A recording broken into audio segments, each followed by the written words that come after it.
Oi pessoal, esse é o vídeo do efeito sonoro brindando com as taças. Eu usei esse efeito em uma festa de casamento. Vou deixar um pedacinho do vídeo para vocês darem uma olhada. No vídeo original eu coloquei um fundo musical.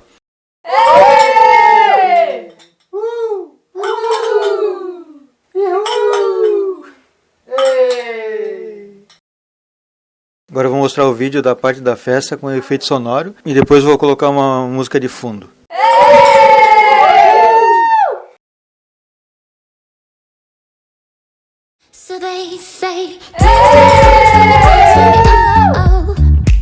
Pessoal, esse foi o vídeo de hoje, espero que vocês gostem e que ajude vocês.